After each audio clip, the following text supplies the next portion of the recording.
Welcome to my now closed YouTube channel. Yes, I know I said the channel was closed, but I did say I would do what I can when I can. And now it's one of the times when I can. That's the good news. The bad news is I have yet another example of the TDA 7293. Now don't switch off and think, oh, I've heard it all already. You haven't heard it all. This particular one is a very good example of how to get very good results and high power out of a TDA 7293. And it's a little bit different. This time it uses 2 chips per channel, which gives amazing current handling and power output. So without any further ado, let's start the video.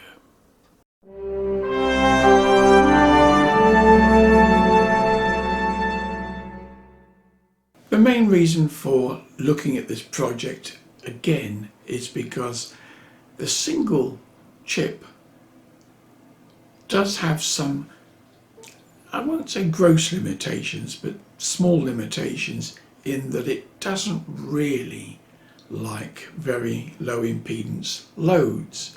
And it's not a shortcoming of the chip itself, it's dissipation of the heat. You'll see if you look at the manufacturer's data, they say you can run it up to 50, plus or minus 50 volts. Now, please don't do that, because it's one of those things that on paper, it's capable of millions of watts per output, which again, in theory it is, but you've got to get rid of that heat. A Class AB amplifier is at best 50% efficient. So if it's producing 100 watts, 50 watts of that is going to be heat, and it's got to go somewhere. And it's either got to be fan cooled or quite a generous heat sink. But all is not lost.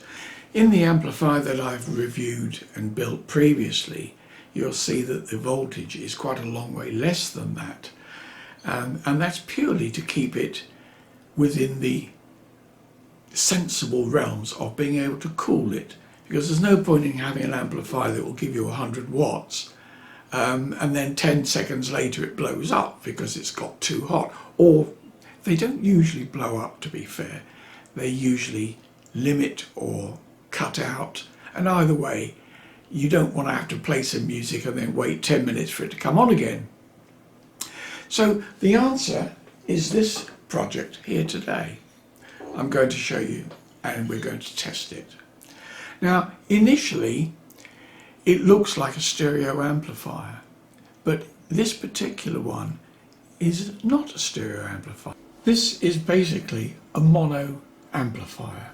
The reason it's got 2 chips is because they are, for all intents and purposes, in parallel. This is a mono block amplifier. Now it doesn't come with this heatsink. I've just put it on this heatsink so that I can test it, basically. It's a little inadequate, I would suggest, at this stage, but for testing it I will put a fan on it. But the advantage of a mono block like this is most of the cases you buy have a heatsink on the left and the right, so this allows you to have the left channel on the left and the right channel on the right with its own heatsink.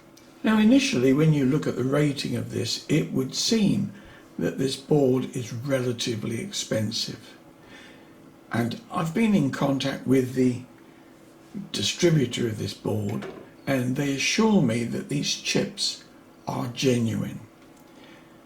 Time will tell, but I'm optimistic because you can buy many of these kits for silly money, and these ICs generally cost about $14 to $15 from a reputable source each. So clearly if you get a whole kit for half of that, you know that these are not going to be genuine, and I would use that as a good example. Armed with that information, I've purchased the kit, and it's actually supposed to be based on one made by Lin. Now obviously the basic circuitry is more or less lifted from the manufacturer's data, but this does have other items. It has this chip on here which is an OP07CP and is actually an instrument amplifier, and it has its claims to fame, it's very low noise and very low DC offset, and that basically drives the two ICs in parallel. It also has two other transistors on here. Well, they're not strictly transistors, but they're basically voltage regulators, and they are programmable just by selecting two resistors. And the idea is that this will give you the operating stabilized voltage for this IC, because obviously if you're using this IC as a reference, you want it to have a very stabilized voltage. These are the two devices. I keep tempted to call them transistors, but they are a programmable shunt regulator, and the number is KA431Z. These two 2-watt resistors, they bring the power supply straight in, and they're limited by these resistors which drop the voltage appreciably and then go on to the two regulators which feed this IC. Just before we go on to test it, some observations. Now, I thought I was actually buying a kit with this, so I was a little disappointed that it came readily assembled. So whether there is a kit, I don't know. But saying that, it's been put together very nicely with good quality components, and I don't have any issues with the components. I don't know whether this IC is a fake, but saying that, it's readily available and it's still in current production, so possibly not. I haven't put power on this yet, so your guess is as good as mine whether it's going to go bang or whether it's going to be wonderful. I'm hoping for the latter. Things that are negative, one of them is this capacitor here. Why on earth have they put this capacitor centimeters from the heatsink? Because clearly that is not going to last very long. What I'm going to do is to take it out and lie it down. Is it lay it down or lie it down? On to the PCB, so at least majority of it will be along here. Easy to do, and I haven't checked to see if it's a high temperature capacitor, and if it isn't, I will replace that particular capacitor. The other negativity is this connector here. Not the connector itself, but the fact that it covers up the connections to it. I've traced the circuit through, and this is what the connections are. A similar issue on the input socket. A quick look at the bottom of the board, nothing much to say, all the connections look good and solid, but this, as you can see, comes with the correct washer and the correct mounting kit. And I've put the usual dab of heatsink compound on there to help transfer the heat. Now this kit does claim to have more power than the single chip version, and I can hear some of you mumbling at this stage and just about to write a comment on the comment section, which is a good place to write a comment. How can you get more power with everything the same except doubling up on the chip? Well, the simple answer is Well, you can't. You can't.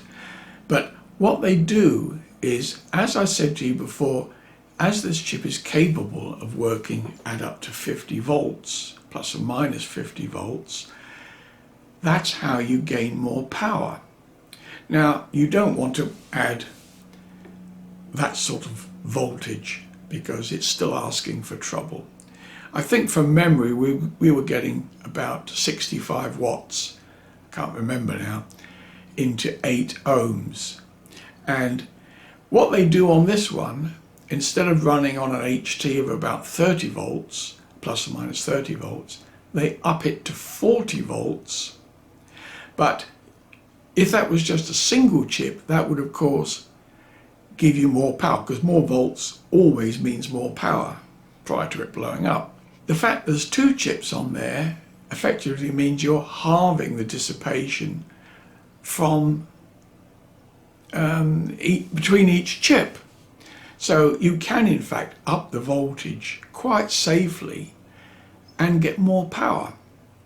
Right, we have a temporary lash up now, and we are applying 40 volts, which is that recommended. I've decided to take it up to 40, and if it goes bang, well, you'll know not to do it. In an ideal world, if you halve the impedance of your load, the power should double. In other words, let's say we have 20 volts into 8 ohms, and I'm saying volts, this is the actual RMS voltage of the sine wave, not peak, but the continuous RMS voltage. If you then put a 4 ohm load on it, ideally the 20 volts shouldn't sag, it shouldn't drop. And it's a sign of a good amplifier if the power literally doubles, because it means it's very stable into low impedance, whereas a lot of amplifiers aren't. And certainly your 20 volts that you've put in will drop to 17, 18, even lower. And that's why so many of the AV amplifiers that you see on the market say don't use 4 ohm speakers, because A, the heat sinking is atrocious, and you can't possibly drive all those channels into the heat sinks that are supplied. So that's just, I'm going off on a bit of a rant, but that's what we should get. And it'll be interesting to see whether doubling up on the chips on this literally mean you can double the power. In an ideal world, that will be true. But we don't live in an ideal world. Let's not preempt the thing. Let's go over to the bench now, and we'll throw some volts on it, and if it doesn't go bang, I'll give you some idea of the current draw. Now, I have put a fan next to the heatsink, because as I did mention earlier, this heatsink is woefully inadequate for the sort of power that we're going to draw. But equally, I don't have any large heat sinks other than that in use. So, but this will be fine. As long as I don't leave the power on for too long, we won't cook. So let's do it. So here's our lash up. There isn't anything really spectacular to say about it, other than that if it's stable, I should be most surprised, because we're doing some horrible things with, but at least there are screen cables where appropriate. This is the input here, and I've got it on a pot here, so I can adjust it close by and switch it off quickly if necessary. These are the voltages going in. This lead is the speaker lead, and in this case it's going to the load here, which at the moment is set for 8 ohms. Just behind it, in fact, if I move the camera up a bit, you can see I've actually got power applied at 40 volts plus and 40 volts negative, and we're drawing about 110 milliamps with a load connected but no signal going in, as you can see by the scope. We're using the scope purely for visual, and as per usual we'll be using the meter, which is an RMS meter. Now as per usual, this is done exactly the same way that I always do. That's 1 kilohertz, and we'll wind up the power until we see it clipping. I'm zoomed in quite a long way at the moment, so let's come out a little bit.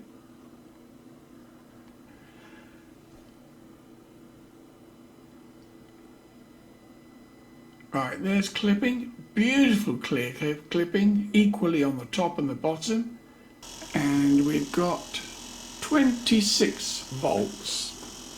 It's that scale times 10. Sorry about the noise, but I've had to put the fan on because the heat sink's getting really toasty. That's what's making all the noise. What did I say? 26 volts. 84.5 watts. Right, I've got the load connected at 4 ohms now, and we'll do exactly the same test under exactly the same conditions. I'll show you clipping.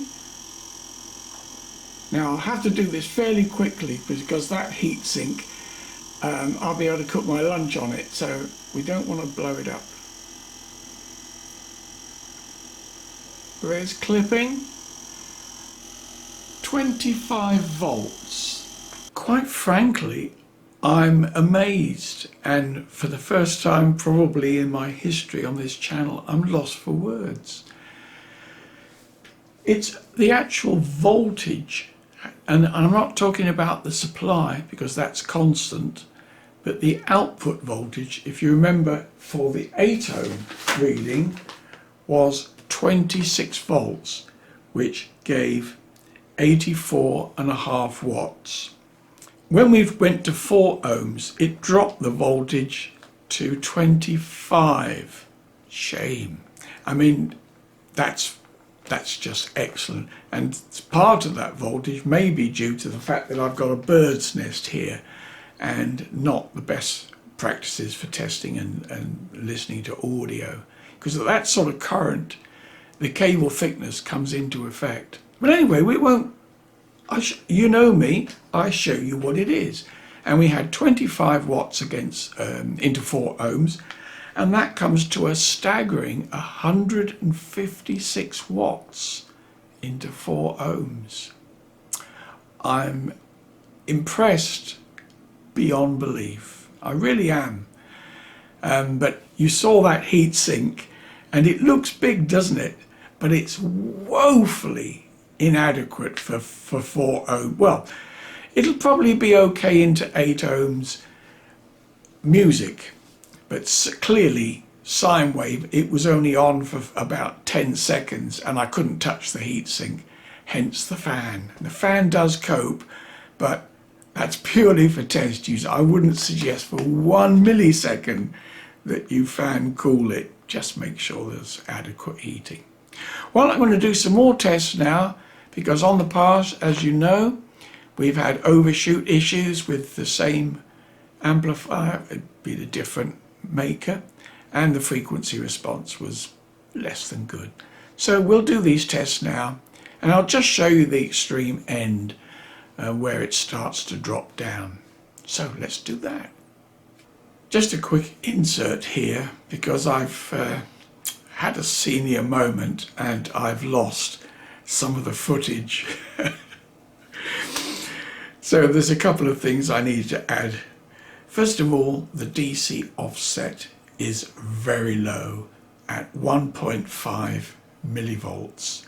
So effectively, there's no DC offset at all.